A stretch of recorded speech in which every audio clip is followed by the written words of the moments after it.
e a ação da Polícia Federal teve grande repercussão também por parte dos aliados do ex-presidente Bolsonaro.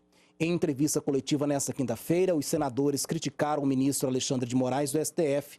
O senador Rogério Marinho do PL do Rio Grande do Norte afirmou que Moraes não pode se colocar de vítima em julgações que investigam organização criminosa. O senador disse que Moraes se vitimiza, enfatizando a delação de Mauro Cid de que o ministro estaria sendo monitorado para depois ser preso se o golpe acontecesse. O senador Magno Malta, do PL do Espírito Santo, disse que Moraes precisa ser impedido de julgar o caso. O ex-presidente Bolsonaro reagiu, afirmando que não compreende a acusação de golpe de Estado. Ele afirmou que fez uma transição sem problemas com o presidente Lula. Lamentou a operação da PF, que acabou com sua folga em Angra dos Reis. A ex-primeira-dama Michele Bolsonaro ironizou as ações da PF. Ela ainda lembrou uma frase dita pela atual primeira-dama Rosângela Silva no final do ano passado. Janja teria afirmado que, se tudo der certo, Bolsonaro seria preso. Ana Flávia, já era esperado toda essa repercussão nas redes sociais, né? Um caso que realmente todo o país ontem, inclusive a imprensa inteira, né? Sim, causa grande comoção, natural, mas como eu disse, para mim, a minha opinião, eu já digo, opinião pessoal, é que a gente deve fazer o possível para esquecer esse devaneio coletivo que foi Bolsonaro. Foi dada a oportunidade dele ser presidente durante 4 anos, não conseguiu atender às expectativas do povo, tanto que perdeu a eleição. E aí eu digo, não é só da expectativa, produção. O Jair Bolsonaro era insuficiente. Ele foi na televisão receitar cloroquina. Eu fico imaginando, eu gostaria que algum médico participasse aqui do programa com a gente. Como que um médico que estudou medicina 6 anos numa faculdade, em qualquer faculdade séria, deixa uma pessoa que não é da medicina falar para ele o que ele tem que receitar para os pacientes dele? Porque eu, Alex, sou contadora e se o Papa, que é o meu chefe da igreja, vir me falar de contabilidade, eu vou falar para ele, Vossa Santidade, com todo respeito, vamos falar de Deus, do Espírito Santo, porque sobre contabilidade, quem fala para mim são meus mestres, meus professores. E os médicos brasileiros aceitaram um cara que nunca estudou medicina falar para eles o que eles têm que receitar para os pacientes deles. Se isso não é um devaneio coletivo, volto a dizer, eu não sei o que é. Então, o presidente Jair Bolsonaro foi insuficiente para o governo brasileiro, ao ponto dele viajar para o exterior e não ser nem recebido pelas autoridades dos outros países. Bolsonaro ficou lá naquela reunião em Londres internacional, 1 semana lá sem nem ser recebido por nenhum chefe de Estado do mundo. Isso é uma vergonha para o Brasil. Isso é uma vergonha. E essa função, que é a função precípua do presidente da República, que é representar o seu país, essa é a função precípua. Ele não pode terceirizar, é que ele não deveria ter se furtado de fazer, ao invés de ficar fazendo função de outras pessoas, como eu disse aqui, de médico, que é ir lá e receitar receitar medicamentos para pacientes. Eu não entro na função dos outros, e a única coisa que eu esperava do presidente é que ele fizesse a sua, ao invés de tentar entrar na dos outros. Tá certo, 8 horas e 20 minutinhos. James, como eu li anteriormente, né, grande repercussão aí, já era esperado, né, que inclusive as redes sociais se estremecessem ontem, né, muita gente aí em defesa do presidente Bolsonaro, inclusive, claro, né, do seu partido. Então, de fato, ontem toda a imprensa, a grande imprensa repercutiu isso, né?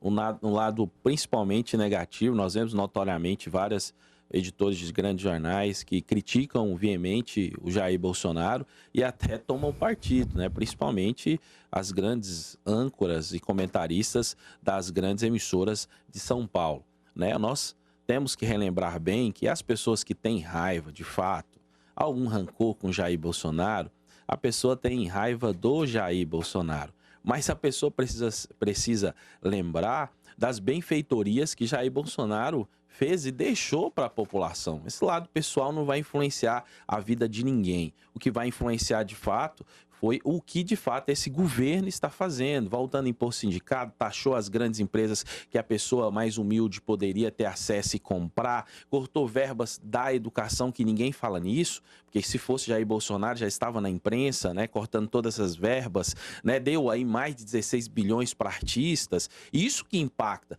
Eu não estou aqui para brincar e falar se eu gosto do Jair Bolsonaro ou se eu gosto do Lula. Eu só estou aqui para comentar e falar de algo que impacta a vida do cidadão lá do outro lado. Para pegar 16 bilhões que poderia investir no pobre que tanto prega esse governo e dar para grandes artistas e não investir na cultura, que de fato é o principal, naquele cara que é aquele artesão que está começando, que esse recurso deveria ser para ele, ninguém fala nada, né? Ninguém fala que o Lula deixou de mandar mais de 116 milhões de reais para as pesquisas científicas. Olha aí, olha só. Uai, mas o Lula que despolitizou as grandes instituições para colocar políticos, né, que foi alvo de grandes operações de corrupção. Eu quero falar sobre o impacto de corrupção do governo Lula que chega na ponta. Eu quero falar, eu não gosto de Jair, tudo bem, mas as ações que Jair Bolsonaro fez, principalmente na economia, quem que não lembra? A taxa de juros em 2020, antes da pandemia, era 2%. Nunca houve isso na história do Brasil. Nos Estados Unidos, a média é de 1 a 2%. Se diminuir a taxa de juros, vai facilitar para você, pequeno empreendedor, gerar emprego e renda nesse país. Eu quero falar o que impacta, independente se eu gostar pessoalmente de um presidente A ou de um presidente B. Alex, Sim, fica à vontade, Ana Flávia. Alex, é importante a gente dizer que no Brasil, já disse isso em outros programas e volto a dizer, no Brasil, o chefe do Poder Executivo, ele exerce um papel não só de administrador da máquina pública. Aqui no Brasil, o que ele diz reverbera na sociedade, influencia comportamentos. Então, eu já disse aqui e volto a dizer, quem está numa posição de poder e usa espaço público para passar as suas ideias, deve ter uma responsabilidade com isso. Quando o comentarista James disse que o Lula não deveria ter dado 16 bilhões para artistas, isso é uma política pública cultural que foi proposta pelo chefe do executivo legitimamente eleito. Para a gente contestar isso, a gente deve se candidatar e tentar ser o governante. E eu não vejo que isso não chega nos pequenos artistas. A gente viu a dona Gracinha Caiado, nossa primeira-dama do Estado, programa de cultura no estado de Goiás semana passada, colocando os servidores do estado à disposição de artesãos, como ele mesmo mencionou, de pequenos músicos, para participar desses programas de cultura. É um programa cultural que jamais foi visto no estado de Goiás. Então, sim, eu vejo que o dinheiro dessas políticas públicas, fruto de repasse do governo federal, está sim chegando nos pequenos artistas. E então a gente precisa tomar cuidado com essas pontuações. Quando a gente diz em pequenas taxas de juros, em política econômica, é importante a gente lembrar que isso não começa de uma hora para outra. Isso é fruto de vários anos.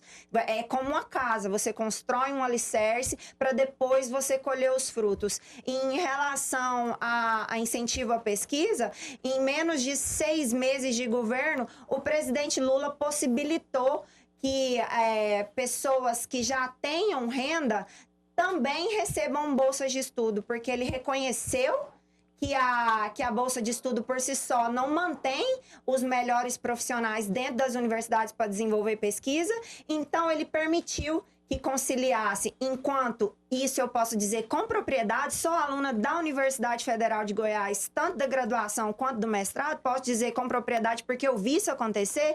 Durante o governo de Jair Messias Bolsonaro, a Universidade Federal de Goiás foi sucateada, pouquíssimo investimento, professores mal remunerados e, apesar das políticas instituídas nos governos PTs, que foram de cotas, terem continuado, no que tange a infraestrutura, a Universidade Federal de Goiás foi sucateada durante o governo de Jair Messias Bolsonaro.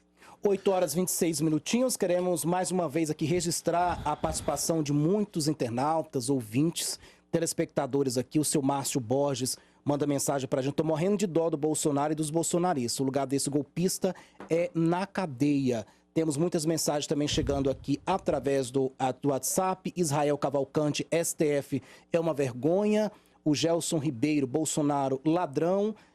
Temos também aqui MPG, cadê a picanha? Ele pergunta aqui, Tiago Fonseca, parabeniza James Vasconcelos pelos comentários. Tereza Cristina, Bolsonaro sempre teve razão, segundo a opinião dela. Edivaldo Pereira da Silva, por que começaram com narrativa de cartão de vacina, compra de mansão e de rachadinha, etc? Por que não terminam as investigações por meio do caminho? Por quê? Tá aí o questionamento do Edivaldo. Muitas pessoas mandando. Gente, José Lemos, Alexandre de Moraes, herói nacional, único que tem coragem de enfrentar bandidos. Parabéns, Alexandre de Moraes. Questionando tudo. Infelizmente, os melancias abandonou o povo. E agora o Estado Vermelho é uma realidade. Alexandro Bernardo Silva, golpe, o brasileiro que levou. Gilmar Alves Costa, meu Deus, falando que cloroquina até hoje. O pessoal tá falando até hoje de cloroquina, né? Difícil esquecer, né? Difícil esquecer. Quando eu cheguei no meu pneumologista com Covid, ele me receitou cloroquina. Eu falei, o senhor tá me receitando cloroquina porque o senhor viu num congresso de medicina ou porque o senhor escutou o presidente? Porque se for... Tá certo, olha só. Então, muitas mensagens, gente, chegando aqui. Nós queríamos agradecer a participação. Ana, nosso presidente atual, é um santo e ex-condenado. Gerson Ribeiro, da Jali também do Gerson, Gabriel, o STF elegeu o Lula. A dona Lucimar Souza, a controvérsia, segundo ela. Então, gente, é muita coisa mesmo chegando. A gente queria, então, Alex, agradecer aqui as mensagens. A gente precisa encerrar essa parte do programa. Perdão. Fica à vontade, Ana Flávia, pode concluir. Não, só para concluir, eu quero dizer que não é questão de defender o presidente Lula. No programa de segunda-feira, eu falei do equívoco que foi a fala dele com a moça lá da premiação. A questão toda aqui é sobre ser de direita. Ser de direita é não romper com as instituições. Aí você vê um presidente que se declara de direita, com um grupo que se declara de direita, promovendo revoluções. Isso é a maior incoerência da história. Promovendo revoluções, querendo romper com as instituições do Brasil. Se isso não é ser de esquerda, eu não sei o que é. Tá certo, 8 horas e 29 minutinhos. Jean Carlo Loyola, o lugar do Bolsonaro e do Lula é no presídio federal, segundo a opinião dele aqui. Queríamos, então, agradecer também a opinião do Volney Darius. São muitas mensagens, pessoal, não dá pra gente ir lendo tudo, mas queríamos agradecer a vocês aí pela ampla participação conosco aqui hoje. 8 horas e 29 minutinhos. James Vasconcelos, bom dia mais uma vez. Já? Obrigado pela sua participação. Até a semana que vem, Agora mas que antes tem a nossa começou, enquete. Mas antes tem a nossa enquete. Final de semana, você vai suavizar ou extravasar? Vou... Carnaval, hein? Não pode mentir, não.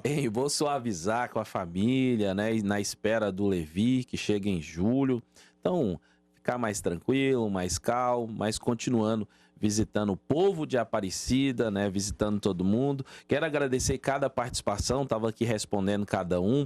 Quero agradecer aqui todos que mandaram mensagem, agradecer a Emanuele, que está aí do outro lado, né? A Ana Flávia Rezende aqui na bancada. Muito obrigado pela oportunidade de estar comentando as principais notícias e também passando tudo aí para vocês do que está acontecendo. Muito obrigado, um ótimo dia e vamos suavizar. Um abraço, viu? Deus abençoe vocês. E saudações Cláudia Raia, que recebeu 5 milhões de reais. E você tá vendo o arroz cristal aí, mais de 40 reais. E outro detalhe, o azeite também, mais de 52 reais. Tá tudo caro e tá tudo normal. Cadê a Miriam Leitão? Bom fim de semana a todos. Até mais.